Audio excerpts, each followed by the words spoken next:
and welcome to Security Insecure, hosted by me, Johnny Seifert. This is the Celebrity Mental Health Podcast, or I say it's okay to not be okay. And whether you're watching on YouTube or listening on Spotify or Apple Music, wherever you're listening, click that subscribe button, leave a 5-star rating and a review, and let's keep spreading the word. It's okay to not be okay. Now, let me tell you about my guest today. My guest today is part of the Security Insecure book club, where I take a novel and I speak to the author about the mental health themes behind the book. And this week, it's Christmas by Candlelight by Karen Swan. And I'm so delighted that she joins me now to bring some Christmas joy, maybe not through her book, but through her. Karen, welcome to Security Insecure. Thank you for joining me. Let's go straight from the top, because Christmas by Candlelight, I thought by the name, because if you can't see, I've got no blurb on the back. I thought, oh, Christmas by Candlelight, that connotates, two people who meet on a date in a restaurant at Christmas time, they fall in love and they cuff up for Christmas. And it's not that at all, is it? This was my best attempt at doing what they call cozy Christmas. And I just can't quite get there. Every time I do it, I end up sliding to the dark side a little bit. I just sort of tend to think that that's how life is, really. I don't think I know a single person whose life is picture perfect and, you know, getting the full happy ending. I've got obviously lots of friends who are happy, lots of friends who are unhappy, but no one's at, you know, a complete extreme of the scale. You know, we're all sort of swinging in the middle somewhere. How would you describe the book? Because there's certain elements that I don't want to give away, but because you're the author, you can say what you want about it. It's sort of a little bit of a closed room trope, if you want to go into the big genres like that. It's set around a university reunion in which the main character and her boyfriend are traveling back from a wedding. And the idea is they just pop into this dinner. Everything starts off very surface level, very jolly. The weather changes, they are snowed in. And we start to understand that there were reasons why this particular character had deliberately chosen to cut contact with her former housemates at uni. And so the timeline switches between past and present. We see them as students at Durham, and then we see them in the glorious country house where they're having this reunion, and secrets steadily come to the fore as conditions become more difficult and challenging. So you mentioned the past and the present. We're talking about 2014 and 2023, 9 years apart. We won't say what happens in those 9 years, because I think that's a really nice gateway, and that's too much of a spoiler. But what I'm interested in is why you chose that year of 2014. So regardless of the 9-year gap for the storyline, but for you personally, Karen, what happened in 2014 that was kind of monumental for you to go, that's the year I want to focus on? It was driven by the characters, in that I wanted them to all be at a certain point in their career, but not so far ahead in their personal journeys that they were settled down with children, that something like a uni reunion would be, you know, a logistical challenge if you're having to bring in babies and babysitters and all of that. So it was really driven by the plot requirements to have a group of people whose diaries would enable them to all meet a few days before Christmas. So it's funny you talk about diaries. I finished university in 2014, and we're now in 2023. And so for me, that was third year of university. And I was putting myself there going, well, what would I have been like had I been at that dinner table? And I'm literally living that life, because that literally is me between 2014 and 2023. Where were you at in your career in 2014? I was probably about 8 books in at that point. I think my first book came out in 2008-9, and then 2011, and I had my first big Sunday Times bestseller, Christmas at Tiffany's, and after that I went up to 2 books a year. So by 2014 I was really in the swing of writing a Christmas book and a summer book, and yeah, running to quite a tight schedule. And you're now 25 books in, you know, quarter of 100.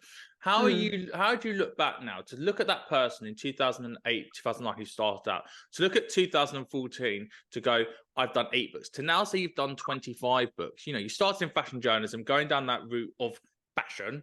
You completely switched out to these novels, which are getting darker and darker and darker. So when you get to now in 2023, as we wrap up this year, how do you look at your career so far? It's interesting because none of it was ever planned. I never thought I would become a writer, and it was really quite accidental that I did. And I also never thought that I'd write 2 books a year. That was also accidental. And I think that the reason I've written as many as I have is because partly I'm sort of greedy, because I love the process of writing books and the excitement of publication twice a year and all of that. And also because, you know, I have a family and I'm super driven to achieve for them So, my children in 2014 would have been sort of 12, 10, and 8. And you're coming into a point then that they're going to school, they've got clubs, they want holidays, so you're sort of feeling like you've got to achieve and crack on. So I was certainly hugely driven for my family, but also opportunities came my way, and I thought, well, if not now, when? I don't know how long people will enjoy reading my books for. They may suddenly just get sick of me and stop in the next 5 years, and that's fine. There comes a point when maybe you outgrow your audience, or they just look for other people. So I'll sort of accept what comes, but I'm not one to look a gift horse in the mouth. But then what then happens? Let's say that is 5 years' time, hypothetically, and your audience do stop buying your books, or you run out of ideas.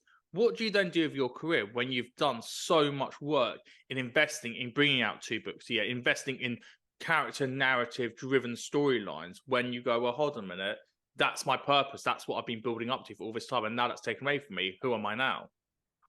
Well, I think I'll always write. I mean, do not tell my publishers this, but I would write for free.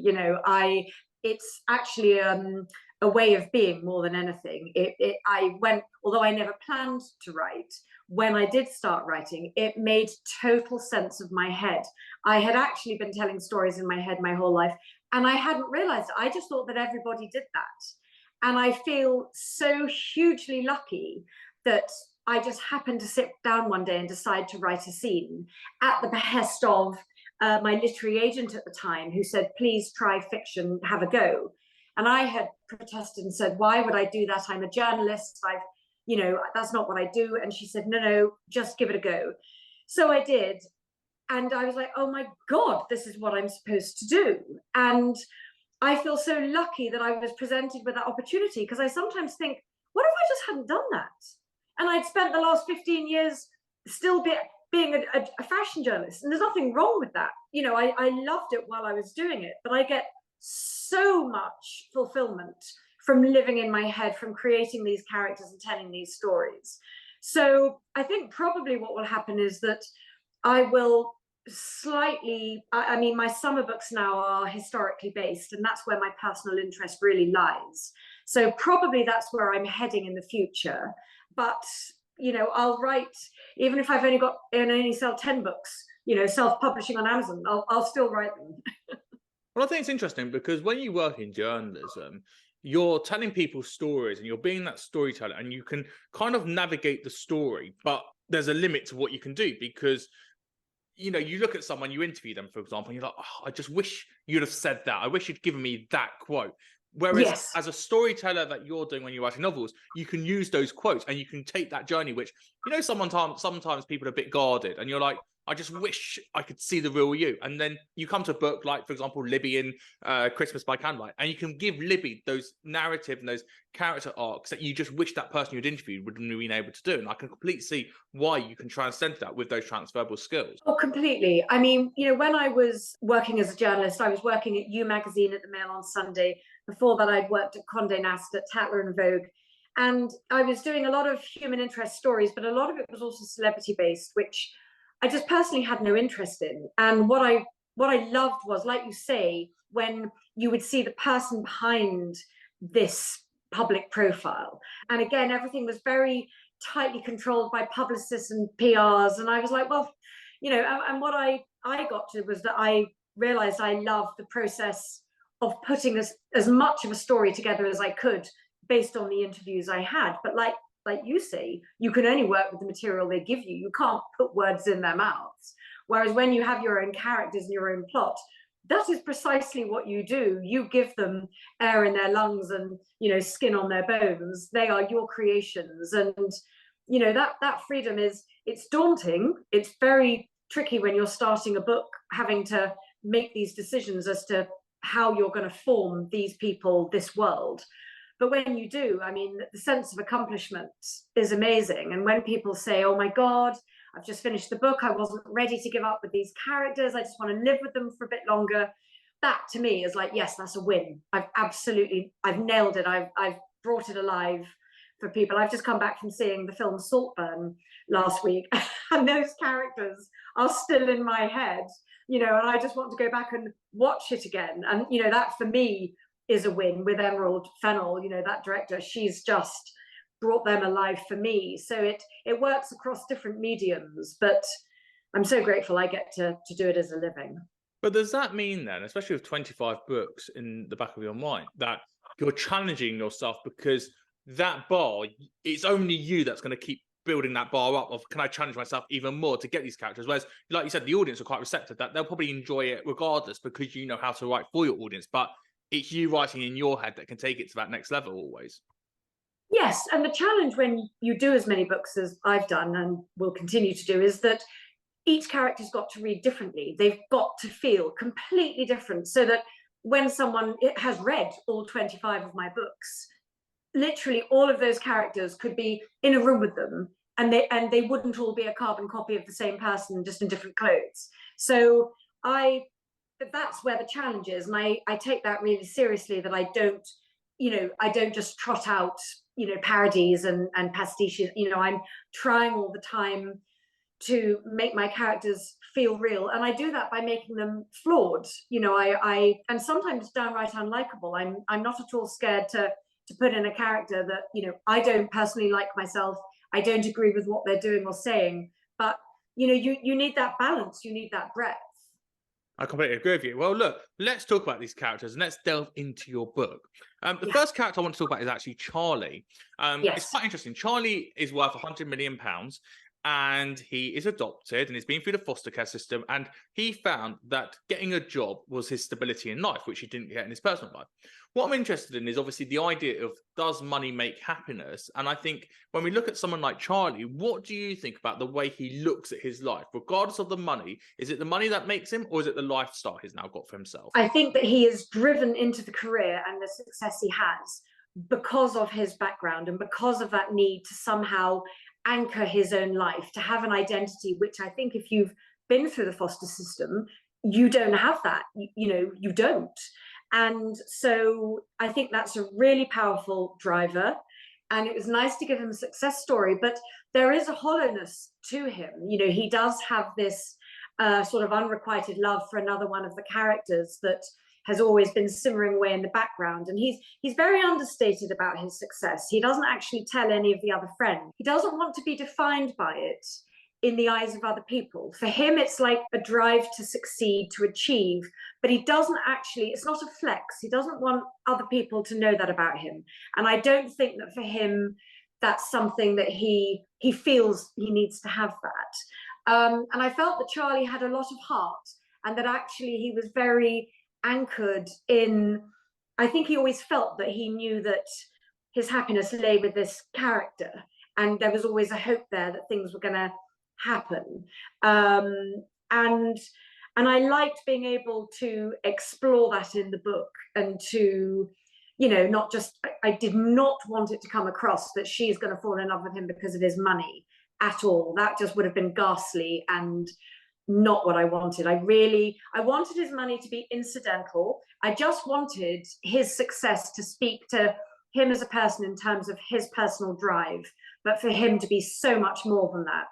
And what we really connect to with him is he's got this sense of remove, but also he's come over from California. He's sort of got that, not trippy dippy, but that sort of wellness culture. He knows what he needs to make his life whole. He's got everything, but he also knows he doesn't have the one thing he wants.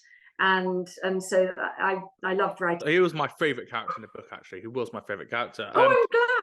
And when we look at the book, chapter 5 for me, I don't know how much you remember of writing the book, but chapter 5 for me just was incredible. The writing of chapter 5 was amazing. And there's a couple of quotes in there I want to read to you. Having everything is the worst thing that can happen to a man. It rots his soul. No one should have what they want on tap. What a sentence. And it's so incredible. Can you explain to me why you decided to write it like that and what your thoughts are on that? So I do personally believe that it's not good for people to have everything. I do think we all need a drive and a reason to get up in the morning. Even if you are tremendously privileged and you have lots, you still need a focus to your days, a reason for you to be on planet Earth.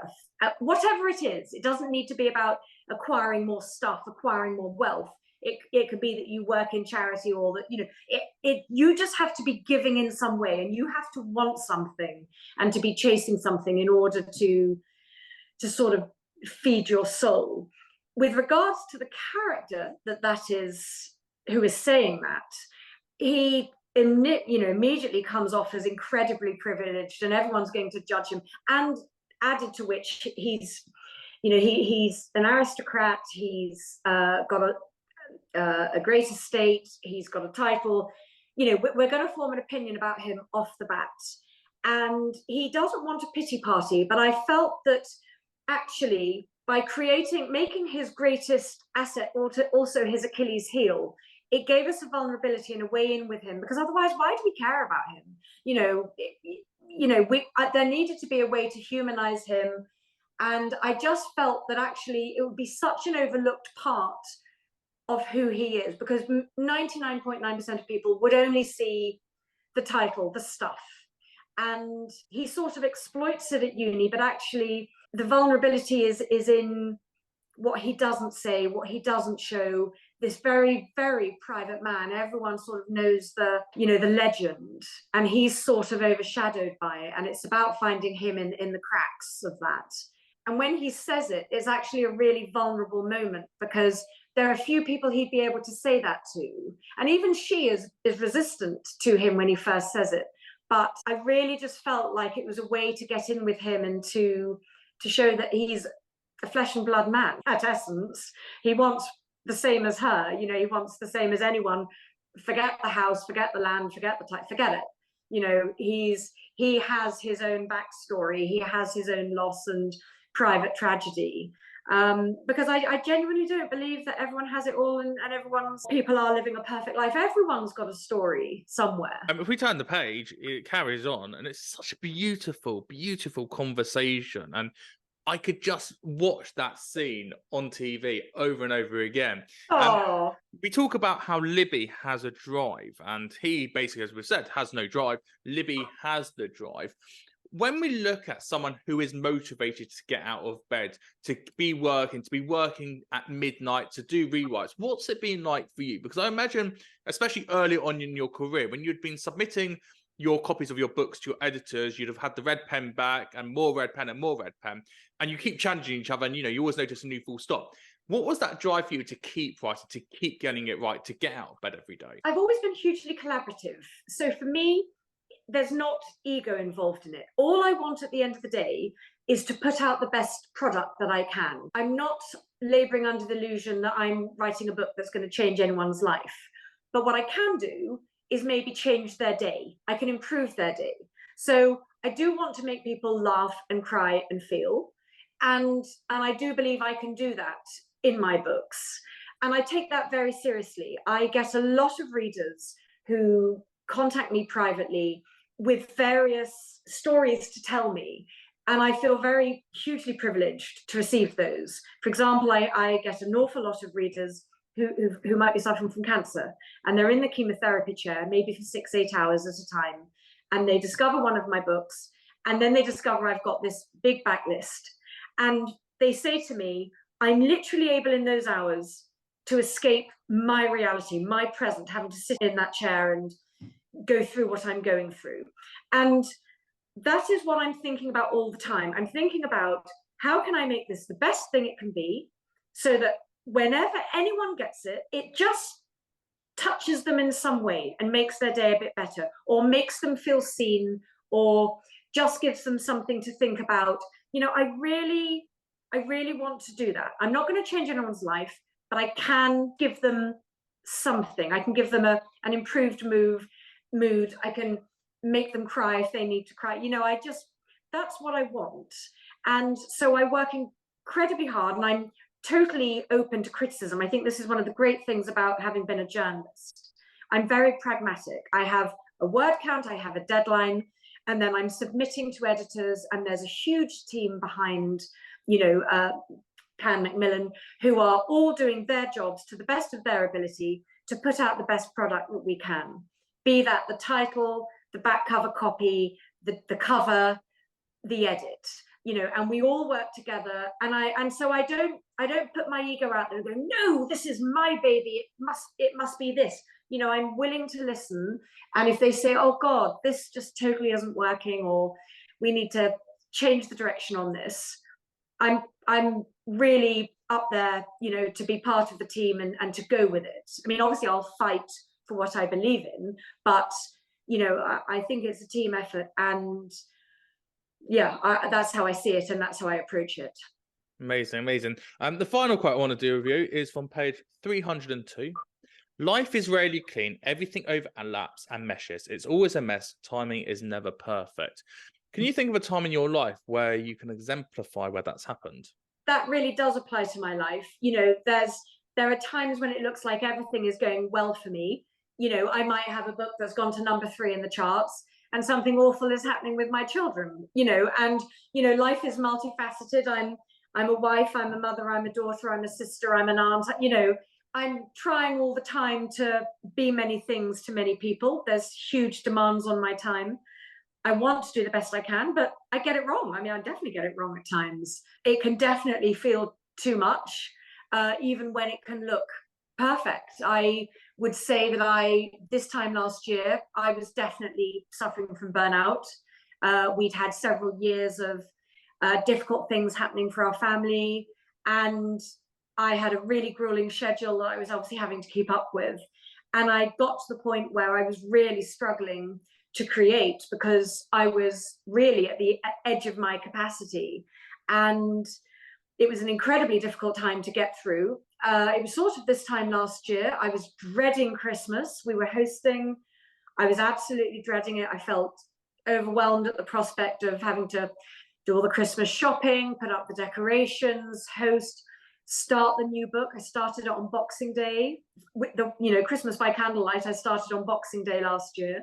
And I knew that I had to push through until my deadline in the middle of February. And the only thing that kept me going was that I knew I then had a few weeks break.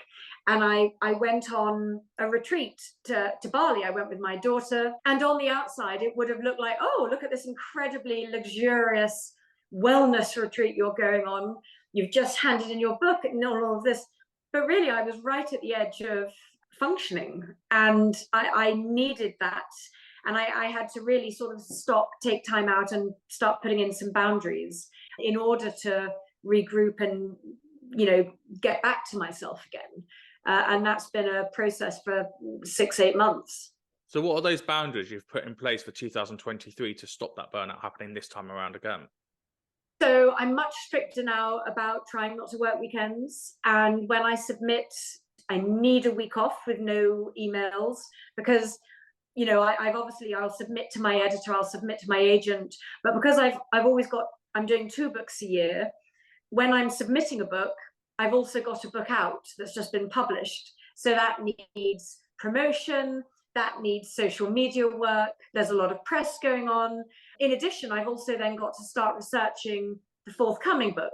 So then I'm into that as well. Plus, I'll have stuff coming in from my international publishers. I might have to travel, they want me to travel somewhere. So I got to a point where I was like, by having a week of no contact at all with anyone in the office, I'm just able to switch off my head, be with my family, and really crucially move, because I spend so much time in my study, sitting at my desk. I can spend 10 hours sitting down, and that's terrible for me. I'm very lucky that I live in the Ashdown Forest in Sussex. I've got 2 dogs. And I find that when I've got those weeks where I'm not urgently writing, I'm so active. I never sit down. I'm never at my desk, because I'm just moving my body, and that is just so good for my mind. And so, thinking of your mind, thinking of all of these things put together, a little fun question to wrap up this interview, Karen. If you could be stuck in a dining room, as your characters are, over Christmas, in the cold, with no technology, there's no escape, what 3 celebrities, dead or alive, would you want to be stuck with? Oh my goodness. Oh golly. Okay. I would want to be with Jane Austen, because she was a woman ahead of her time in terms of her attitude towards men and courtship. and I love her wry, light tone. And I just think she saw through so much artifice, and she was such a full-blooded woman. I would just love to talk to her. So I'd love to meet Jane Austen. Then I would have to say I'd love to meet, I think it would probably all be writers. I think actually I'd love to sit down with Emerald Fennell after Saltburn, because again, I think she's got a really interesting woman's perspective on the world, which I love. And she's strong. She's not scared to be dark. She's not scared to be controversial. I like that. And she's got an excellent sense of humor. Let's have a man. Let's put a man in there. Oh God. Maybe I'd say Paul Newman because he's so beautiful. I just like to sit opposite him. Yeah, he's so gorgeous. Yeah. Amazing. Well, Karen Swan, your book, Christmas by Candlelight, is out by now in time for Christmas. It's not your little Christmas romantic novel. So if you want something a little bit darker this Christmas, go and buy Karen Swan's book now. And if you enjoy Security and Secure, you want to be part of our book club, there are authors including Jane Fallon, Adele Parks, Amanda Prowse, Claire McIntosh, loads of other authors in the Security and Secure book club, talking about the mental health themes in their novels as well. And if you enjoy Security and Secure, on YouTube, click that subscribe button, leave a thumbs up and leave a review on Apple Music or Spotify, wherever you're listening. Click that subscribe button, leave the 5-star rating and leave a review. And let's keep spreading the word. It's okay to not be okay. On social media, on TikTok at Johnny Seifert 92, on X at Johnny Seifert, and on Instagram at Johnny Seifert at Security and Secure Podcast. Is where I put all the teasers of all the episodes so we can keep spreading the word. It's okay to not be okay. Until next time, thank you and goodbye.